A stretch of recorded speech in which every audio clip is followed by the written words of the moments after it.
Hey, Cap fans, it's Rick here. And we don't want to confuse anybody, but this particular episode was recorded weeks before it actually is hitting the air. And so there's a discussion to talk about what we're going to do for this year's March Madness. Bob had the idea, instead of doing artists or writers, to do covers.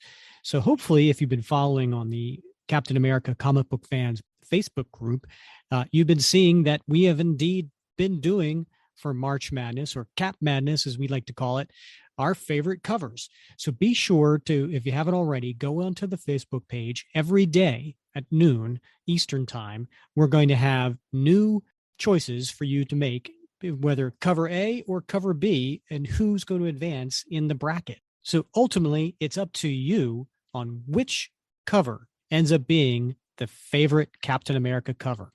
Hopefully that clears a few things up. Now, back to the show.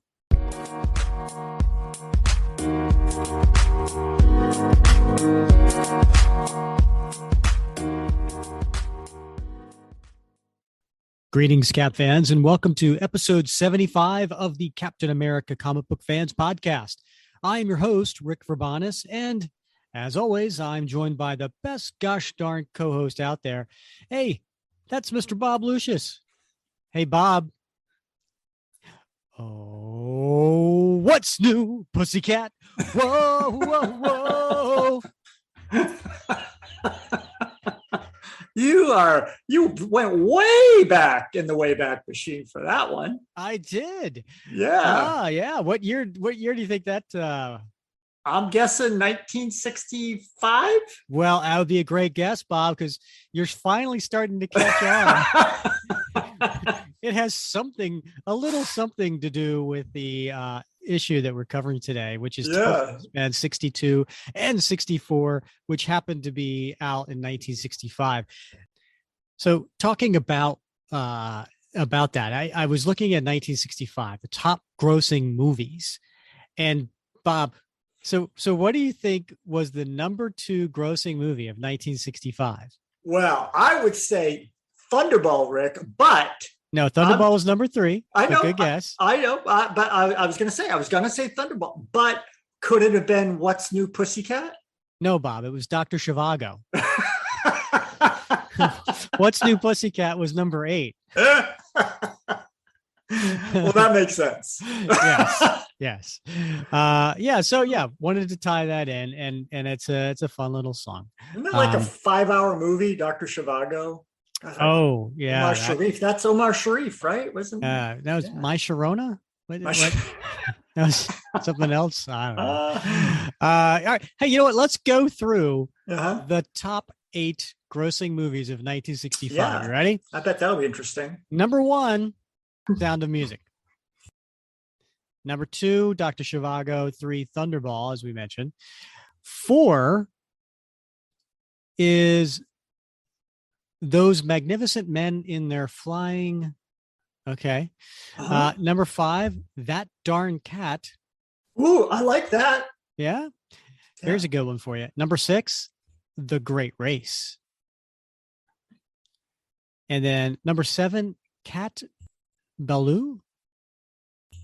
What? I've never even heard of that one. I'm just reading a list. Oh, well, okay, then. Yeah, 8's What's New, Pussycat. 9, Shenandoah. And 10, Von Ryan's Express. Oh, that was a good one. Never heard of it. Yeah, that was like one of those military films. Yeah. You know what? Number 11, though. Here we go. Our Man Flint. Oh, now that right there. Yeah. That was a classic. Yes, definitely. So, anyway, that's your 1965 lesson right there. A lot of controversy over that.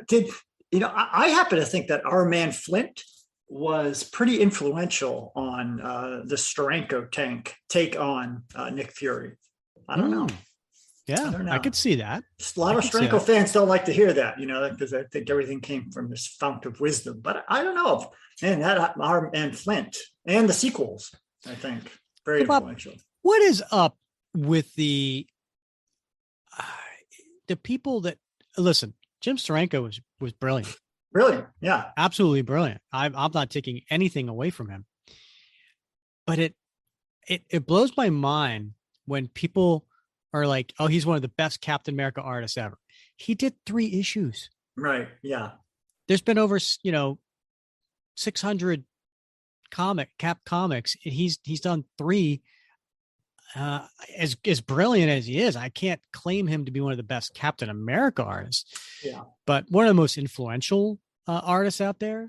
Absolutely, he's a legend. Yeah. And I think, I mean, his contributions to Nick Fury, again, it was only I mean, obviously he did a lot of Strange Tale issues, and then I don't know, it was like 6 issues or so with the Nick Fury series. It just, the art was groundbreaking, right? And but you're right, 3 issues for Cap, and a lot of, quite frankly, what he did had been done. He'd done already in the Nick Fury work. It adds to the body, man, and it's interesting. But yeah, it's hard to, like, 3 issues, man. It's hard to pit that against some of the bodies of work of many other creative teams. Yeah, and coming up, it's going to be March Madness, right? I mean, we're recording this in February, but this is going to be in the middle of March, so we got to get our butts together and come up with a new March Madness. That's right. Yeah, it was very popular last year. Yeah, it was a lot of work. I don't know if I have that kind of bandwidth right now.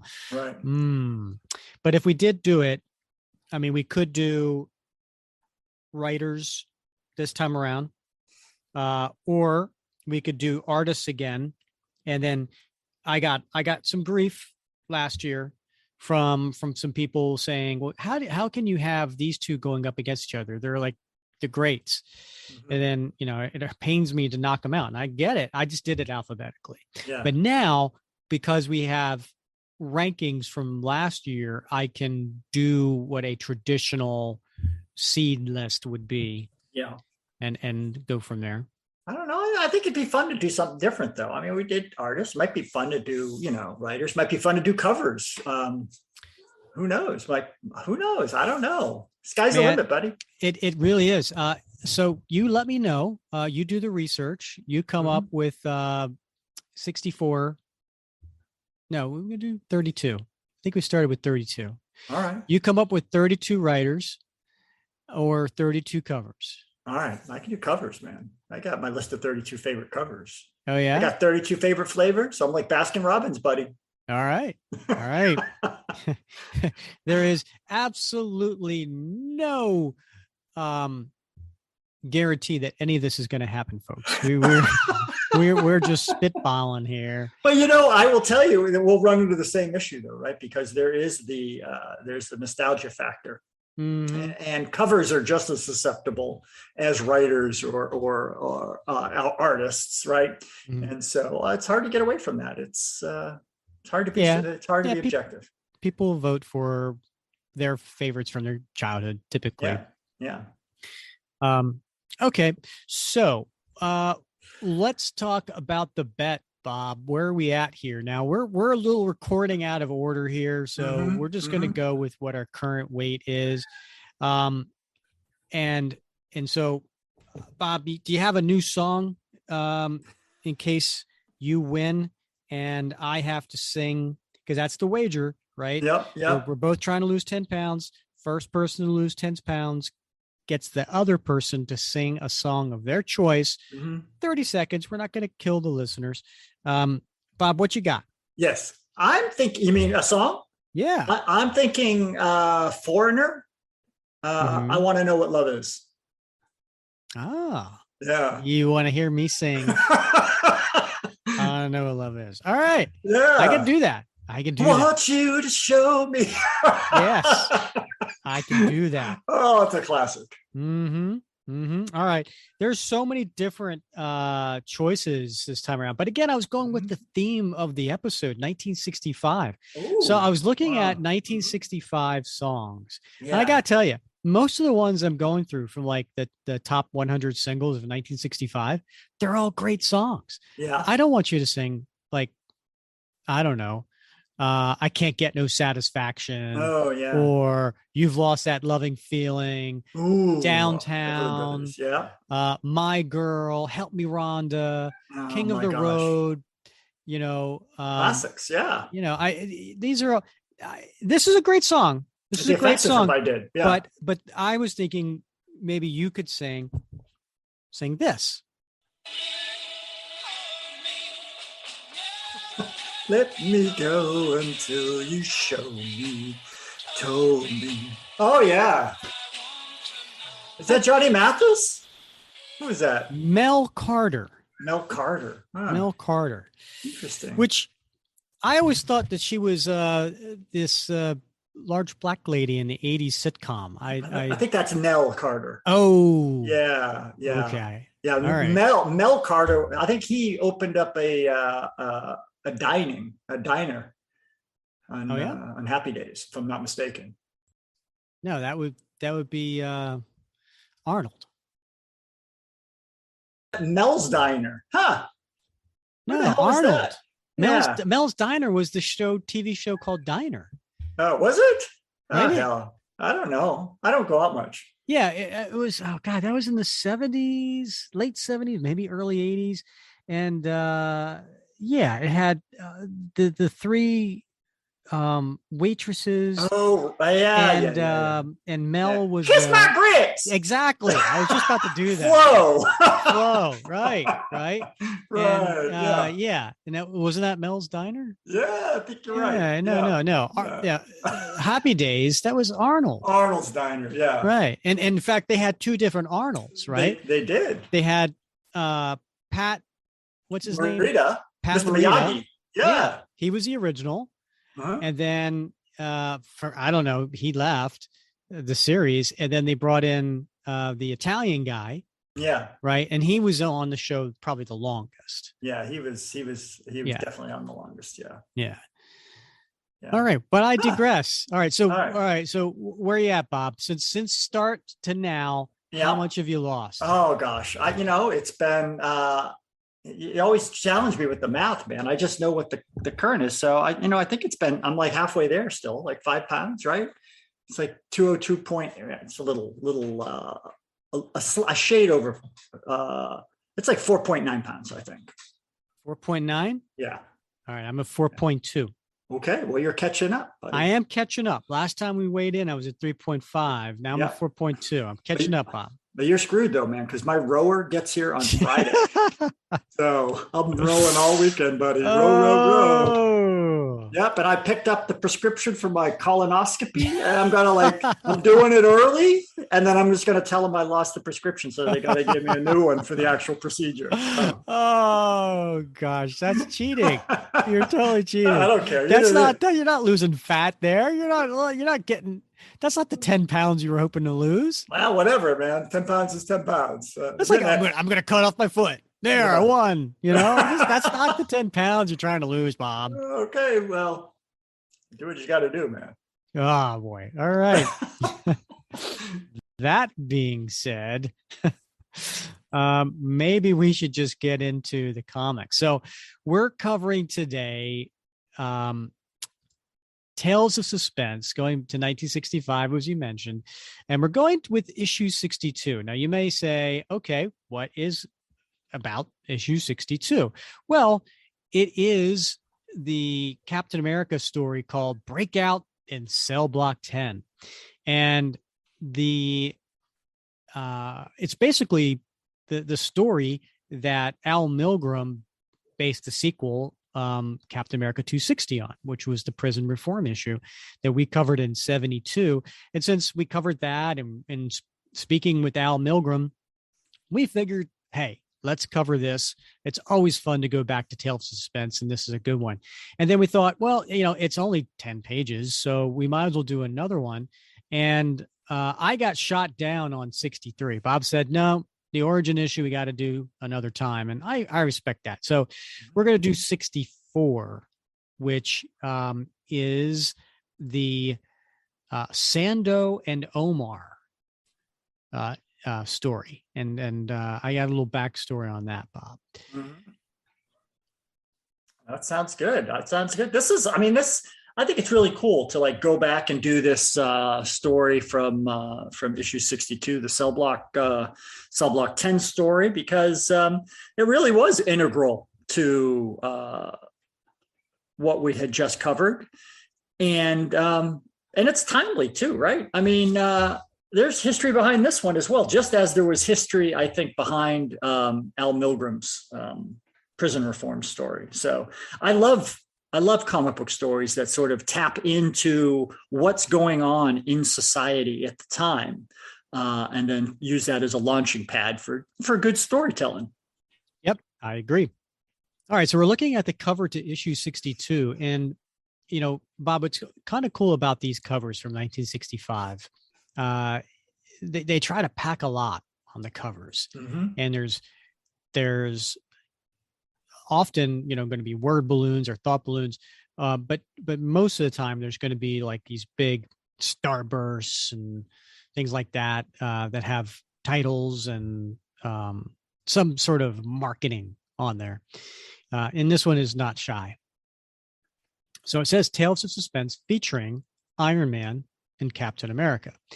And as I mentioned before, when we covered Tales of Suspense stories, it kind of flips back and forth. We'll sometimes we'll say Captain America and Iron Man, and then the logo corner box will flip back and forth too. So we have a Captain America full body, and then like an Iron Man, like upper torso, kind of like waist up. And 12 cents, Bob, 12 cents. This thrills me every time I see that, right? 12 cents. And approved by the Comics Code Authority. Mm-hmm, mm-hmm. So that's quality. That's true. So this particular issue is, a little kind of a key issue, not because of the story of Captain America, but because the Iron Man, it's the origin of the Mandarin. So we see that character with his multi rings coming out of a looks like the Great Wall of China, or as I like to call it, the pretty big Wall of China, and then there's Iron Man kind of cowering from him, and then there's kind of like a split screen, right? And then the lower half is Captain America, and he's using his shield to open up some prison bars. And on the other side, it looks like a bunch of prisoners, angry prisoners with weapons. And it says, all new thrills with two of America's greatest Avengers. So we will, of course, skip the Iron Man story and break right to the second half of the book. And that is Captain America, Breakout in Cell Block 10. And it reads, remember Ish 60 when Cap thought he was giving a physical fitness demonstration and didn't suspect he was really fighting a bunch of assassins? Well, some guys always learn the hard way. Here he is again, demonstrating his prowess to an official of state penitentiary, or so he thinks. And we get Cap in the warden's office, and he is jumping over the desk and in full garb, and he's got his shield in his left hand, and then there's somebody shooting at him.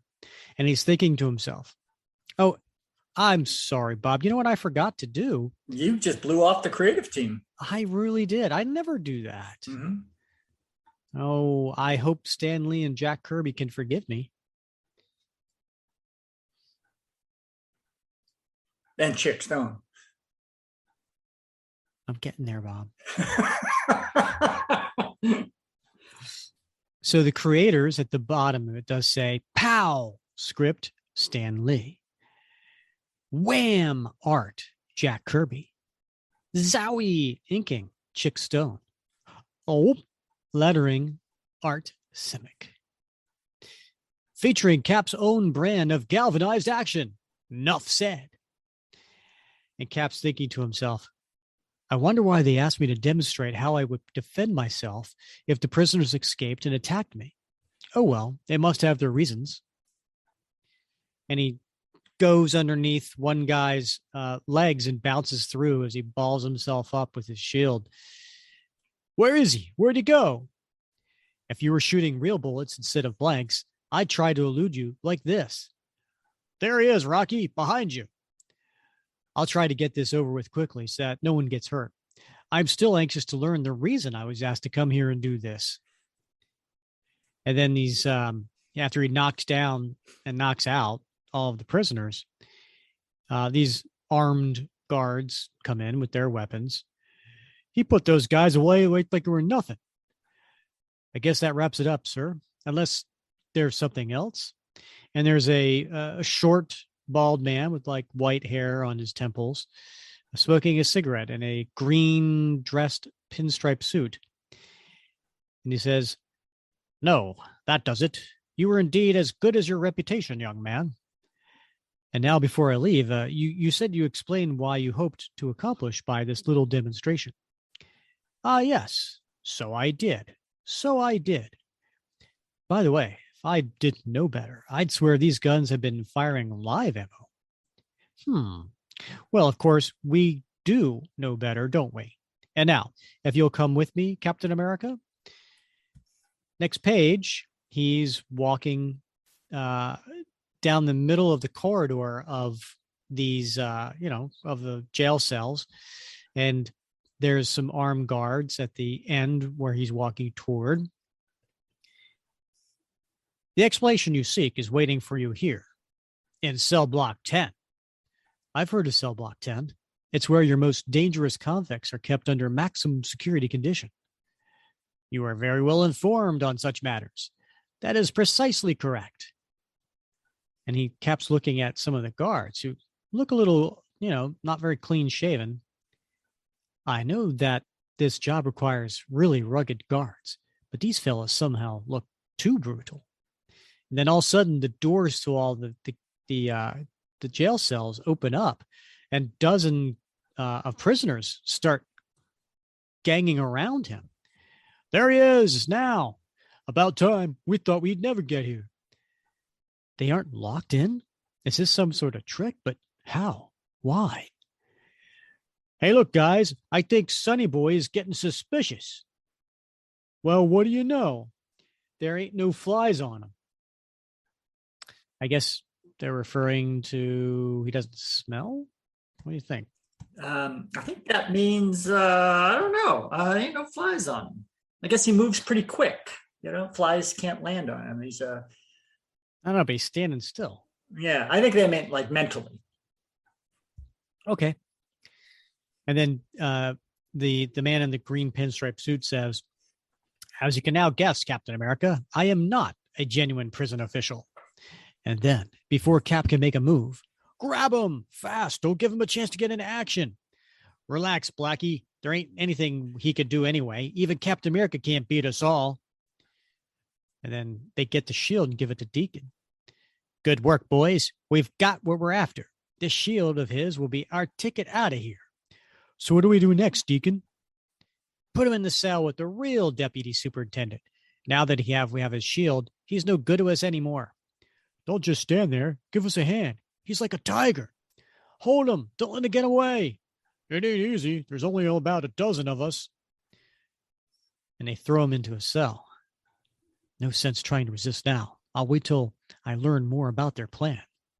"Phew, quick, slam the door on him." "Captain America, I'm Acting Superintendent Carlson. I wish I could have warned you." "Don't worry about that, sir. Suppose you'll fill me in on what's happening here." "The cons managed to overpower a guard, take his keys, and get control of cell block 10. But they can't break through the main gate to freedom. They're keeping me in here as hostage till they find a way." "I see. And they must think my shield has some special power which may help them." "You're in a tough spot, Cap, and I feel responsible. Those men are desperate. They'll stop at nothing." "Don't worry, Mr. Carlson. I've been in tough spots before. You might even say I thrive on them."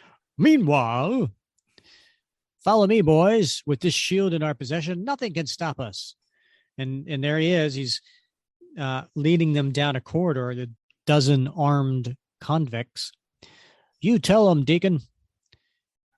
And then they come up on this gigantic iron door, magnetic door, which we saw reprised in issue 260. That one last iron gate, barring our way to freedom, operates magnetically, and so does this shield of ours. We'll use it as our key. Well, we ain't going to get out by talking about it. Let's go, Deacon. Do something. Don't rush me, boys. All I have to do is angle it in the right way and... What's wrong? Why ain't something happening? You ain't trying to cross us now, are you, Deacon? No, you fools. Of course not. I don't understand. There seems to be no magnetic impulses in the shield. Is this your idea of a joke, Baldy? Everyone knows that his fellow Avenger Iron Man designed magnetic powers into the shield for Captain America. So where are they? And then we cut to Cap. He's out of his cell, Bob, and he's jumping over all of the convicts. Why don't you ask me that question? It's him again. It's impossible. Nobody could have busted out of that cell. We can't take any more chances. Stop him. Don't worry, Deacon. This will stop anything. And one of the fake guards starts firing his weapons. It's like a machine gun. You can see the bullet casings flying. What sound do you think it's making, Bob? Ping, ping, ping, ping. And Cap's ducking. Take it easy with that gun, fella. If you stole it from the weapons room, it's government property. You're wasting the taxpayers' bullets. Aw, Cap's very thoughtful. Yes, that's thrifty. What's the matter with you guys? Why doesn't somebody nail him? It isn't for lack of trying, that's for sure. I'll take that chopper now. And he grabs a machine gun out of one of the fake guard's hands and hits him in the head with the other. Whoop. And then Deacon's making a run for it with the shield. He sees me running off with the shield. I mustn't let him get it back. It's our only hope of escape. You'd never shoot an unarmed man. True, Deacon, but that doesn't mean I'll let you keep my shield. So Cap throws a machine gun at Deacon's legs, which make him fall. And then as Deacon's falling, he's dropping the shield. Cap's jumping over him to grab the shield. Not when I could stop you so easily. And now I'll show you what the shield can really do. In the right hands, of course. If we don't get that back, we can't escape. Hit him with everything you've got. It's our last chance. Get Captain America. And they do. They start firing. There's several of them firing their guns at him. And he's got his back up against the magnetic wall. But he's got his shield up and he's deflecting them. And I like the fact that some of the bullets are flying around him. They're not all on the shield. Right. Yeah. It always bothers me. Yeah. It's like every magnet. Single bullet is hitting the shield and nothing's going around them. You jokers don't know how wrong you are. I threw away all of Iron Man's magnetic gimmicks. They ruined my shield's delicate balance. And it needs perfect balance so that I can handle it like this. And there's a nice image of Cap leaning forward. He's on his right leg. His left leg is extended behind him, and his left arm is circling back behind and across his chest as he's hurling his shield. It's a great image. And then the next image is just a bunch of hats and boots and guns flying. So now that we all understand each other, I'll help you all get back to your cells, and we'll call it a day. Oh, no, you don't. These blasters still make us the boss, and we say you're lying. That blam shield of his has its magnetic power, and you're going to use it to get us out of here. You boys sure need a lot of convincing. Okay. Insomuch you're calling the tune, I'll use it all right. And he steps on his shield, flipping it into the air, and then he kicks it into the group of men. But I'll use it my way. And then apparently they throw the shield back because it's coming right back at him, which doesn't make any sense because they wanted the shield for the magnetic powers. Why would they throw it back at him? And he said, and they two can play at that game, mister. Here it is right back at you. That'll knock the fight out of him. But he ducks, Bob. and he ducks. He makes almost like a table. He's doing A a Neo, limbo. he's doing it from the Matrix, Oh, that's you right. Yeah. know, Okay. Yeah. where Neo Yeah. leans back and the bullets all go over him. Yeah. He's doing that, but instead the shield goes over him and it hits the wall and it makes a big noise, Bob. Clang. He ducked under it. Quick, Thumper, get him while he's off balance.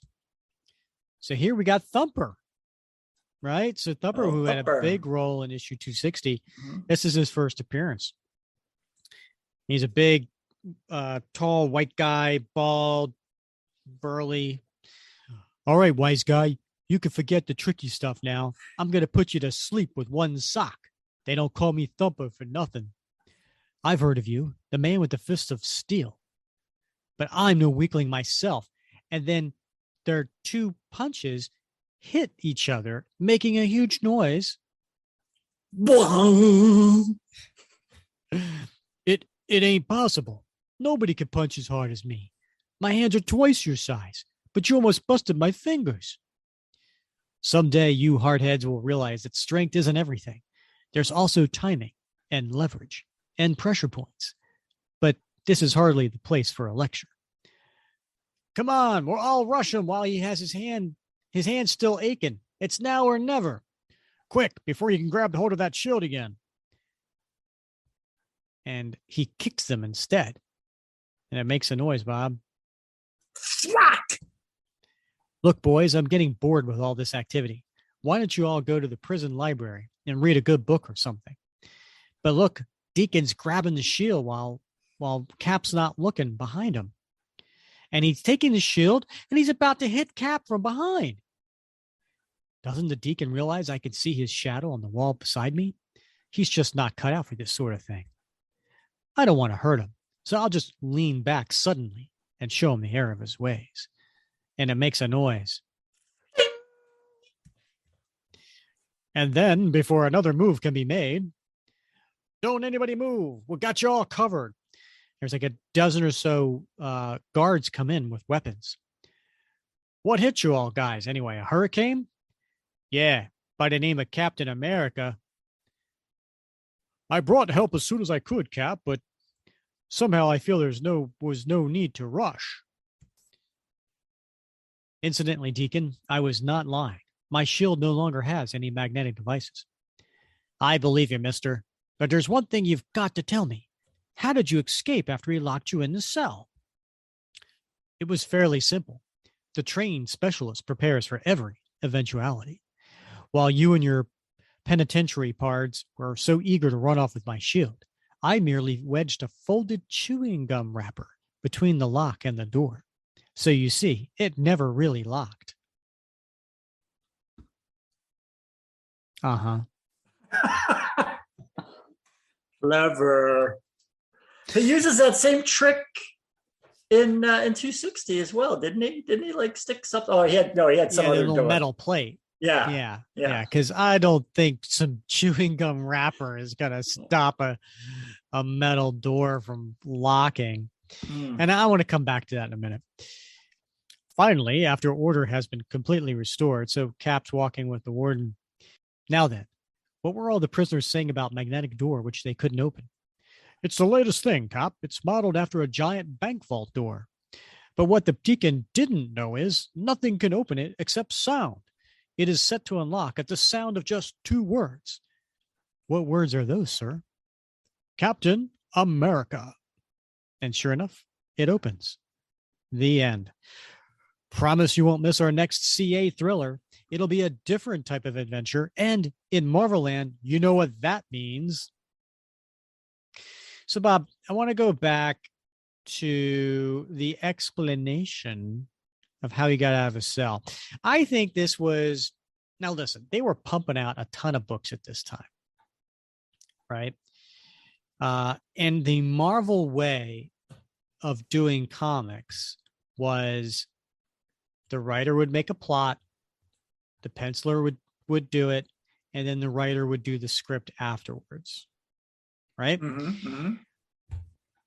We all know that Jack Kirby was pretty involved when it came to the plot, and he would kind of come up with his own version, his own stories. And a lot of times Stan just let him go with it and then filled in, some script.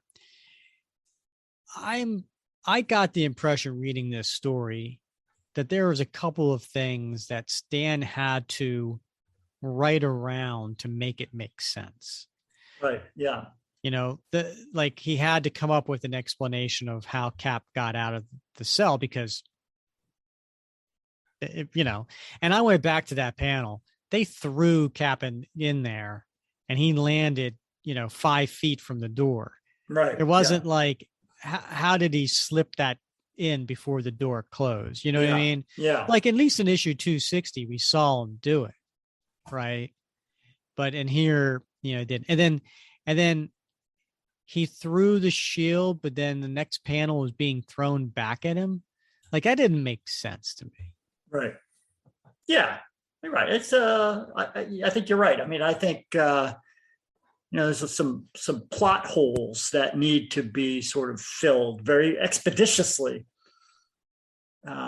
because you only got so many panels and so many pages, right? So, and you do the best you can. You get it done. You move on to the next story, the next book.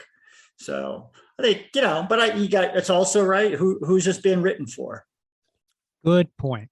At the time, it was a fun story. It was, yeah. It was a fun story. And now we have a little bit more depth to the issue that Al Milgrom wrote for prison reform. Right. All right, let's get to the next one.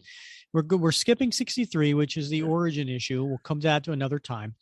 We're doing 64, Tales of Suspense featuring Iron Man and Captain America. And this one is another sought after issue. But again, not because of the Captain America story. In the Iron Man story, it's the return of Hawkeye and the new Black Widow. So these are very early appearances of Hawkeye and Black Widow. I want to say maybe it's the second appearance of each, because I know Hawkeye was introduced in issue 57, and I don't know if he's been back since then. And then Black Widow a little bit before then. But this is the introduction of Black Widow's new costume. So, and then you see Iron Man battling Black Widow and Hawkeye in this top portion of the panel. In the bottom half, you see in a starburst, it's Sando and Omar, two eerie enemies from Captain America's dramatic past. And it's Sando is like dressed in a suit. He's got glasses. He looks like a psychiatrist almost, and he's doing some sort of thing with his hands that make it look like he's, some sort of sorcerer with his motion. And then Omar is this short guy with bald head with a huge head, deformed almost. And he's sitting there and he's projecting from his brain into a globe. And in the globe is Captain America and Bucky. All right, so we'll skip the Iron Man story, get right to the story where it says, "Among Us, Wreckers Dwell." And at the top, it says, "Captain America and Bucky in the daring days of World War II. A tale of towering stature, told with power and passion by Stan Lee, writer, Jack Kirby, illustrator, Frank Ray, delineator, also known as inker, Sam Rosen, letterer. Introducing the mind-staggering villainy of Sando and Omar. Actually, Bob, I'm going to take a little offense to that. This is not the introduction of Sando and Omar. It most certainly is not. Yeah. So where did Sando and Omar first appear? That would have been, I believe, in Captain America Comics #1. Rick. That's right. Back in 1941. It was the second story. Yeah. So the first story we all know, right? That's the story where it introduces Captain America and his origin, right? And then the second story, and there was, I think, 5 or 6. The second story is basically this same story. So for whatever reason, Stan Lee and Jack Kirby decide to to do a version of the story. Maybe they're out of ideas, and they just needed to get something out there. I don't know. But the original story was by Joe Simon and Jack Kirby, and it was written by Joe and Jack, penciled by Joe and Jack, and then inked by Joe. So it was more heavily Joe than it was Jack, as far as I could tell. And the name of that story back in 1941 was Case Number 2. So why they decided to do this, I don't know. And I know, hey, things were different back then. I know I'm going to get a lot of probably guff for this, but I'm just surprised. I guess I'm not surprised, but that Stan Lee took credit for writing this story. Took all the credit for writing this story. When in fact it's a sort of a retelling. They changed the dialogue, they changed some of the panels, but essentially it's almost a retelling of that second story from Captain America Comics #1, for which Stan wasn't involved in at all. Right. And I would say it was embellished. This story is embellished, right? Okay, because there's different, like that. The first story, I don't know, it was like 6 pages. This one's 10 pages. So there's definitely some additional elements to the story. So I don't know, but let's cover it, shall we? Sure. So the opening splash, as I mentioned, has the big starburst, "Among Us wreckers dwell." And it is very similar to what's on the cover, except instead of Omar projecting Cap and Bucky within the globe, it's destruction, right? There's a tank blowing up. There's a ship blowing up, but Cap and Bucky storming the stage. And then you can see the audience too. And it reads, "In the dark days of World War II, sabotage was one of the enemy's most insidious weapons. And now that we've had our say, let's really get rolling. War clouds loom dark and dangerous over Europe. Poland has been invaded. The Nazi juggernaut is starting to roll. But America is still at peace, though not for very much longer." And it's nighttime. We're in the city. Looks like New York City. And there is a theater house with the big yellow lights. And on it says, "Tonight on stage, the sensational duo, Sando and Omar." And there's a barker out front. "There will be a short wait for all seats." And you hear the people in the audience are lined to get in. "The whole city's talking about Sando and Omar. I can't wait to see them. They're supposed to have an incredible act." And on the stage inside, it's a packed house. And Sando, who I described before, the guy in the suit and glasses, he's reaching out to the audience. "I must request absolute silence from the audience as I cause the mysterious Omar to go into a hypnotic trance. Then, when I have established complete control over his brain, you will see his amazing mental predictions projected upon our crystal ball. And now, to begin. Omar, you are my slave. I, Sando, am your master. I am master of your mind. I am master of your thoughts. Am I not, Omar?" "You are the master, Sando." "Then I order you to project your thoughts. Let the world see your unfailing predictions of things to come. For you have the power to gaze into the future, and I have the power to reveal your thoughts in the mystic crystal ball. Project, Omar, project." Slowly, unbelievably, a scene begins to form within the giant crystal, the image of a column of U.S. war tanks on maneuvers at Fort Lehigh. But an instant later, the startled audience in the silent theater sees it's a tank blowing up, Bob, and it says what? Then we cut to Steve and Bucky, and Steve's sitting on steps outside of barracks, and he's in his civvies, and he's peeling potatoes, Bob. He's on KP duty. He is. You ever been on KP duty? No, I can't say that I have. Bucky's sitting next to him reading the paper. And what's the Star Post headline say, Bob? Sando and Omar score with new prediction. Tank blows up at Fort Lehigh. The next day at Fort Lehigh, Private Steve Rogers and regiment mascot Bucky Barnes discussed the disaster which occurred just a few hours earlier. I don't get it, Steve. How come Sando and Omar know that tank would blow up last night? I have a hunch, Bucky, and it's not good. Rogers, is that all ya yardwood like you has to do? You ain't getting paid to be a newscaster. And so we got Sarge coming out here, and both Steve and Bucky standing at attention, and he's got Sarge got his hands on his hips, right, and he's looking all tough. I put you on KB to peel them spuds, and I want them peeled. Stop breathing when I'm talking at you. Yes, Sarge. No, Sarge. Sure, Sarge. You're not only the biggest gold-bricking clown in this whole dang regiment, but whoops! Who left them potatoes on the blasted steps? And Sarge has fallen, and the potatoes fell on top of him. I guess I did, Sarge. That sinks it. You're a bigger menace than the blam Nazis. You ain't even fit for KP. Wipe that dumb-looking smirk off of your kisser. Get out of here before I really lose my temper. Sure, Sarge, if you say so.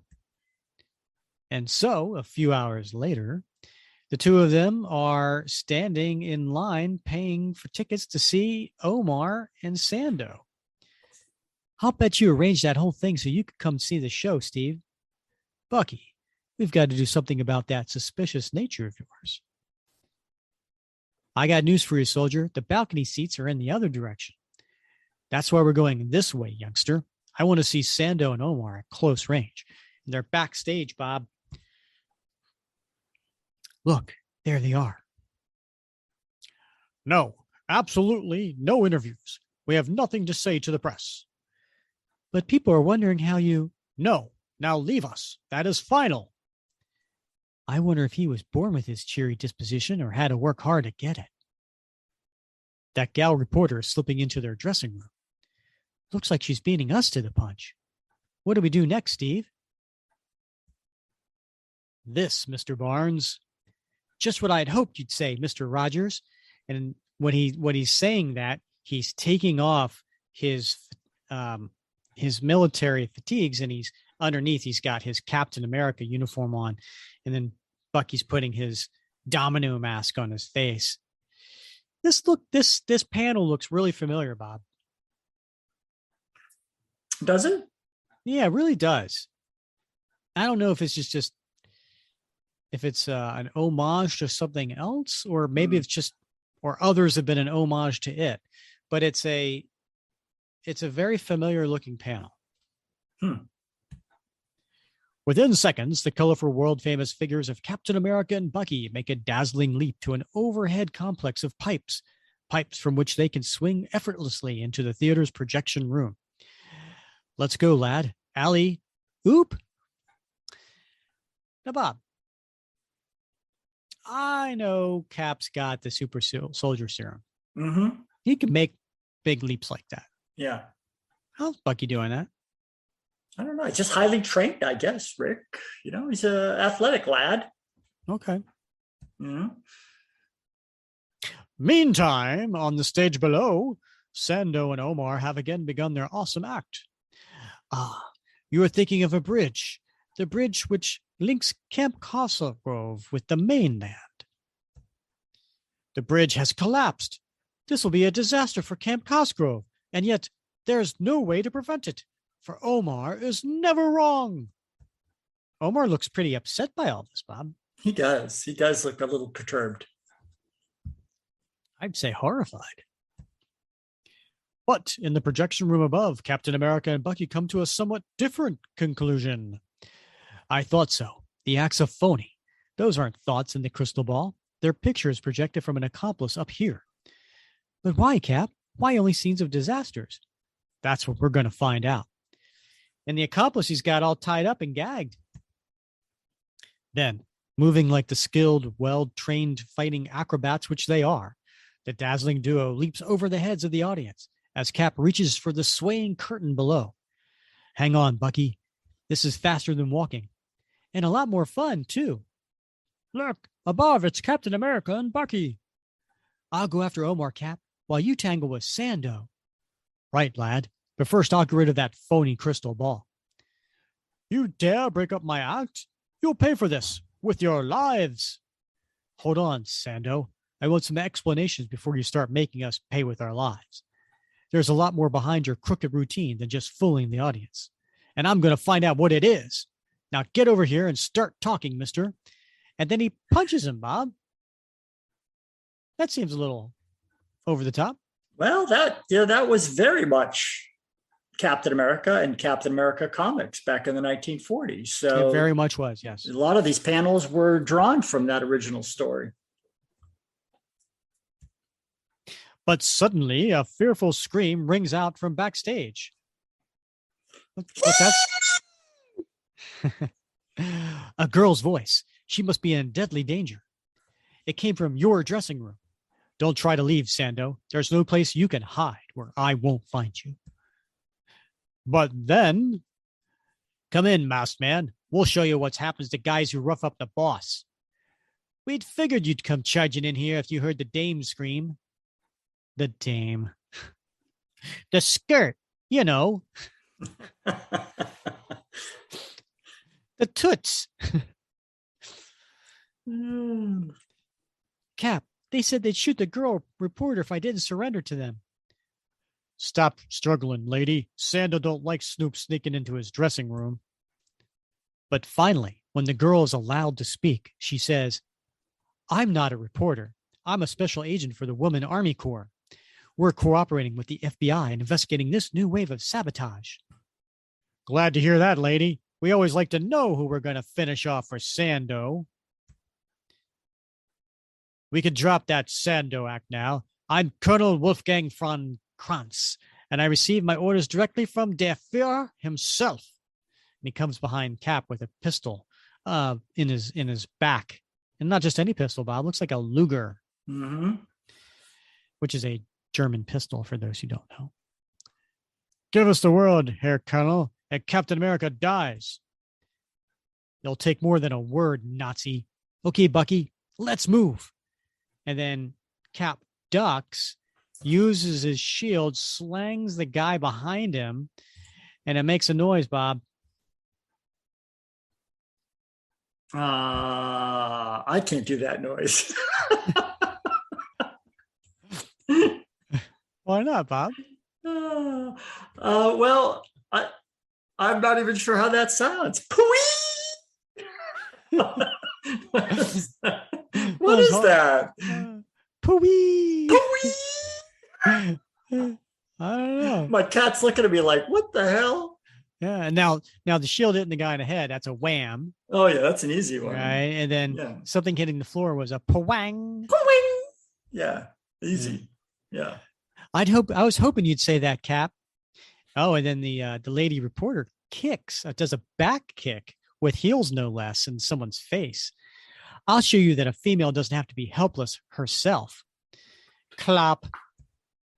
I hate to do this to an agent of the master race. Somehow it seems almost disrespectful. And he punches a guy, and it makes a sound, Bob.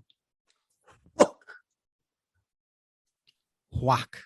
Yeah, this is starting to sound an awful lot like a Batman TV show. It does, doesn't it? Episode. Here, fellas, why don't you both tackle someone your own size? And Bucky ducks while two guys hit each other, and they make a noise. Shut off that chatter gun, son. The people out front are trying to watch a show. And Bucky runs into a guy who was firing a machine gun, and that machine gun was making a noise. Boom. Keep firing. They're unarmed. We'll get them yet. You're right, Herr Colonel. And I'll start with the female. And he points his Luger at the lady. But Cap jumps in front. Not while I'm around, you won't. And he takes him and throws him. And at that point, it looks like Bucky's on his back, and he's doing like a bicycle movement with his legs, spinning somebody so fast that they look like a whirlwind. I never noticed that in the panel before. I feel like I'm watching like a cartoon. Yeah, that's pretty cool. Cap, look out. They're all after you. So I've noticed, little partner, and they're firing at a shield, and that makes a sound. I'm flattered by all the attention, boys, but you're giving me an earache. And now I've got a little message for you to send to your ranting Fuhrer.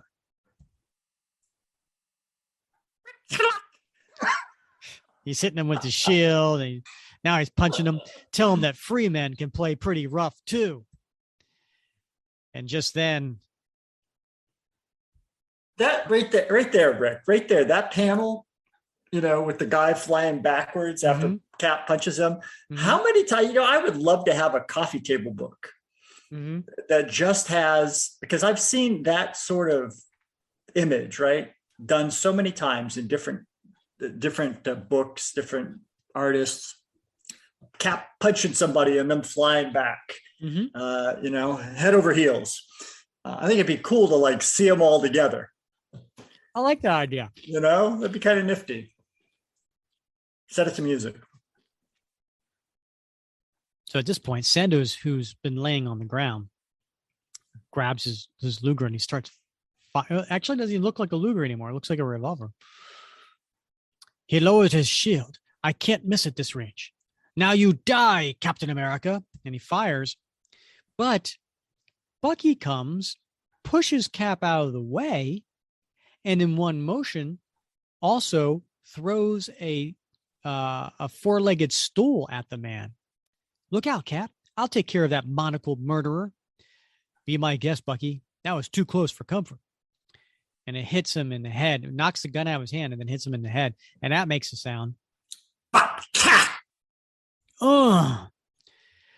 Score one for our side, hey, Cap? I'll answer you as soon as the bells stop ringing. Say, we almost forgot about Sando's partner, Omar. No, Bucky. Omar was just an innocent pawn. Sando hired him from a freak show. He didn't realize what he was doing. Then our job here is done. It's obvious that Sando would first have Omar predict an act of sabotage, then his agents would go out and perpetrate it. He did it in order to cause panic among our people, to make us lose confidence in our armed forces, but he didn't know the American people. We fought side by side, yet I don't know your name. My name doesn't matter. There are many, many others like me, ready to do their share to protect this land that we love.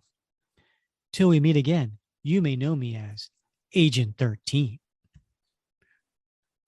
Wait, why are you running off so quickly? We just remembered another appointment. Are you thinking what I'm thinking, Cap? I sure am. If we get back to Fort Lehigh after Taps, there won't be enough potatoes in the country for me to peel. Yeah, lovable old Sarge Duffy will see to that. And so they're back getting their fatigues back on, and they start walking back to base. Mr. Rogers, a big fellow like you shouldn't waste time doing so much KP. I don't mind, Mr. Barnes. You know how I dislike excitement. And so, two khaki-clad figures return to base, and another tale is told. Our action thriller next issue will be slightly different, slightly surprising, and slightly sensational. Be sure to be here. Mr. Rogers will be waiting for you. Well, I just have one thing to say, Rick. What's that, Bob? Old Betsy Ross was a lot hotter the way she was drawn in this issue than in the original story. It's funny. I did notice on one of those panels, she looked a little different. I don't know if there was maybe some retouching done, because sometimes John Romita did some touch-ups on Jack Kirby's work. And I couldn't tell if that was the case. But yeah, the first thing that came to my mind when I saw Agent 13, I thought, oh, Sharon Carter, right? Because that's who Agent 13 is, Sharon Carter. Right. But no, you're right. It's Betsy Ross, because obviously Sharon wasn't born yet. This is during World War II. And Betsy Ross in Captain America Comics #1, that was her first appearance in that second story. Yeah, absolutely. Yes. And she went on, of course, to have her own career and her own future, right? With as Golden Girl and with Jeff Mace, at least in the retcon of Captain America. Yep. So that was fun. So we went to 1965, visited a couple stories from them, and in the meantime, we also did a flashback to World War II. So it was good. It was good doing that because we have been, visiting a lot of the 80s recently. So it was good to go back to 1965. And we're just hopping around, Bob, because next episode 76, we're going to be doing back in 2022. We're going to cover issues 3 and 4 of the Captain America Iron Man miniseries. Because I don't know about you, but I've been enjoying this Derek Landy story and looking to hop back into that issues 3 and 4. That'll be a lot of fun. Yeah, I gotta admit, I've already got a head start. I read issue 3 and it's great. And I can't wait to see issue 4. Fantastic. All right. So we'll come back for that in next episode 76. Well, Bob, as always, I got to say, it's been fun wrapping Cap with you. Yeah. Thwack, bang, boom. Let's do it again. You know it. All right. Well, that was Bob Lucius. I'm Rick Verbanis. You've been listening to another episode of the Captain America Comic Book Fans Podcast.